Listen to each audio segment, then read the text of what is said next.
حضور دے سامنے انج لتاں پھیلا کے بیٹھے نا میدان خندق وچ، جدوں حضور معاہدہ فرما چکے بھائی تیسرا حصہ مدینہ پاک دیاں کھجوراں لے جاؤ تے اے لشکر تو واپس لے جاؤ۔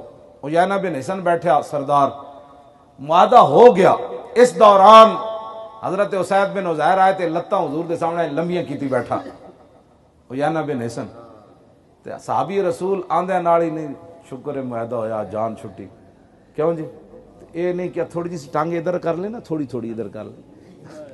آج دا مسلمان کہنا اے مزاج ہونا چاہیے جدوں حضور دی عزت دی گل آ، یا خود ہی نپ کے انج کر دے دے یار ٹنگا تھوڑی انج کر دے۔ نہ صحابی جے اے حضور دے بارے گل ہوے تے اندر خون جوش نہ مارے۔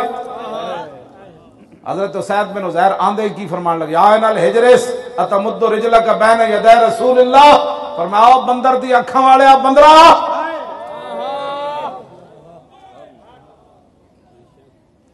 خالی لتاں انج کیتیاں، ختم نبوت تے حملہ تو بڑی دور والی بات ہے۔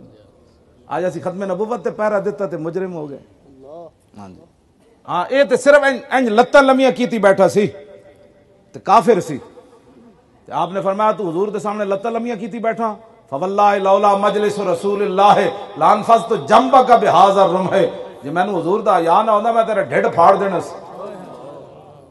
کہندے اخلاقیات سے بات کرو، میں کہوں صحابہ نوں اخلاقیات دسنے پینے۔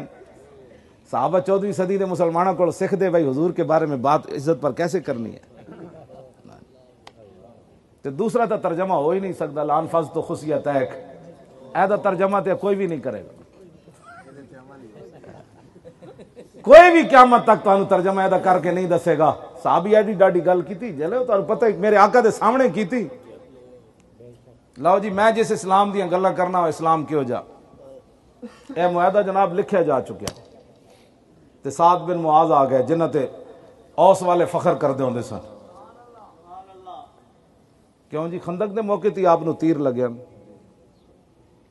سعد بن معاذ آ گئے۔ ہن ذرا سننا جی اسی پیچھے کیویں ہٹ سکدے ہاں۔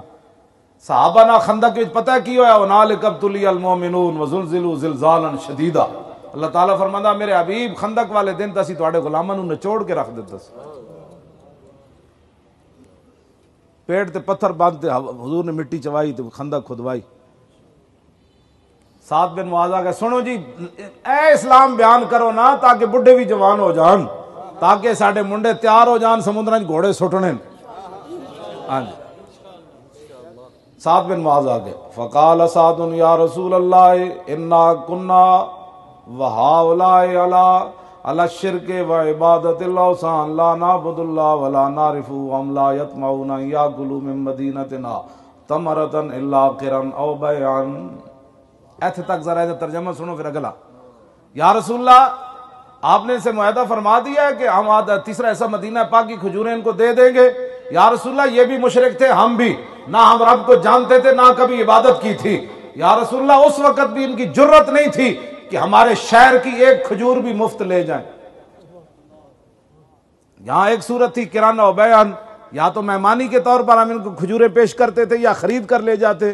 افحین اکرمنا اللہ بالاسلام وہدانا لہ وعزنا بک وبہ نوتیہم اموالنا واللہ ما لنا بہذا من حاجت وواللہ لا نوتیہم الا السیف۔ یہ اسلام کا مزاج ہے جناب، بیکا پہلے بہی بعد۔ سبحان اللہ، یہ بھی ہے۔ حضور جب ہم مشرک تھے، رب کو جانتے ہی نہیں تھے، اس وقت یہ مفت ہماری کھجور نہیں لے جا سکتے۔ اب اللہ نے ہمیں اسلام کی دولت دی، آپ کے ذریعے اور اسلام کے ذریعے اللہ نے ہمیں عزت دی ہے۔ مولانا کہہ رہے بھی نال وضاحت کرو، پہلے حضور دی نہ آیا، اسلام دا بعد وچ آیا۔ ٹھیک ہے تے حضور نوتی امام والنا اسی مفت ساڑیاں کھجورا مشٹنڈے لے جان، واللہ مالنا بہذا من حاجت۔ یا رسول اللہ ہمیں ایسے معاہدے کی کوئی ضرورت نہیں۔ 50,000 دا لشکر ہوئے تے پیٹ ہوتے پتھر بدے ہوئے تے ٹھنڈی آواز چل رہی ہوئے، ایک صحابی کو گرم کپڑا کوئی نہ ہوئے۔ کیوں جی؟ آج دا مسلمان کہندا انہوں نے چاہیے نہیں، آج دا مسلمان کہندا بھئی اسی ہوندے تو کہندے حضور ادھا مدینے دی کھجورا دے دو، جان چھڑاؤ ساڈی، حالات نہیں ٹھیک۔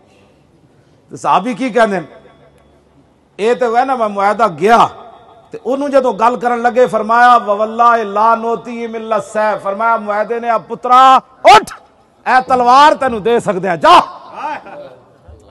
بس اے ہاں جی تلوار فمحاہا او معاہدہ پکڑیا تینوں انج پھاڑیا فرمایا جا کھجوراں لیندا اے تے میں ساڈے آقا دے رحمت للعالمین ہی سی اتنی دیر تو بیٹھے میں ویسے تیری دوڑ لا دینی سی۔ یہ ہے مزاج، یہ ہے اسلام کا مزاج، اس کو سمجھو۔ ہاں